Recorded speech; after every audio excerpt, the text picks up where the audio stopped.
যারা দেশ স্বাধীন করে দিয়ে গেছে আজ আমাদের 16ই ডিসেম্বর, কিছু কিছু রাজনীতি দল আছে মুক্তিযুদ্ধ থেকে অপমান করে। আমরা কোরআন শরীফ পড়ার পর কোরআন শরীফ আগে লয় না, আগে সেপরা পড়ে তো কোরআন শরীফ পড়া লয়। আমরা এই দেশে যাদেরকে আমাদের স্বাধীন করে দিয়ে গেছে কিছু কিছু রাজনীতি দল আজ আমাদের অপমান করতেছে, মুক্তিযুদ্ধ অপমান করতে। এদেশে মুক্তিযুদ্ধ থেকে অপমান করলে মুক্তিযুদ্ধরা যেখানে দেশ তারা দেশ স্বাধীন করে দিয়ে গেছে, তোমরা এখানে ছিল, তোমাকে ছিল কোথায়? আজ আমরা এই মতো বাংলাদেশে বসবাস করি কারো কারণে, মুক্তিযুদ্ধদের কারণে বসবাস করি। মুক্তিযুদ্ধরা যদি দেশ স্বাধীন যদি না করতে আজ যেরকম বাংলাদেশে আমরা পাইতাম না।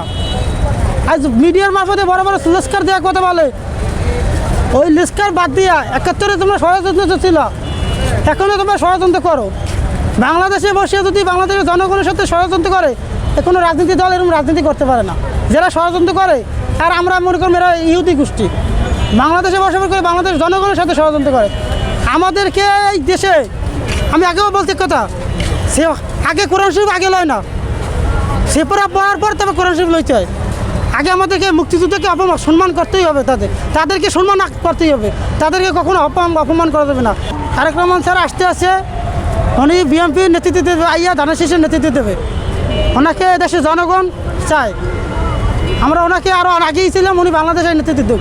উনি এই মাসে 25 তারিখ আসবে ইনশাআল্লাহ। মহান আল্লাহ তাআলা যেন ওনাকে সুস্থ মতন বাংলাদেশে আনায়, আমরা এটাই চাই।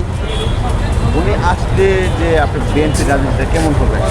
উনি আসলে বিএনপির রাজনীতি আরও শক্তিশালী হবে।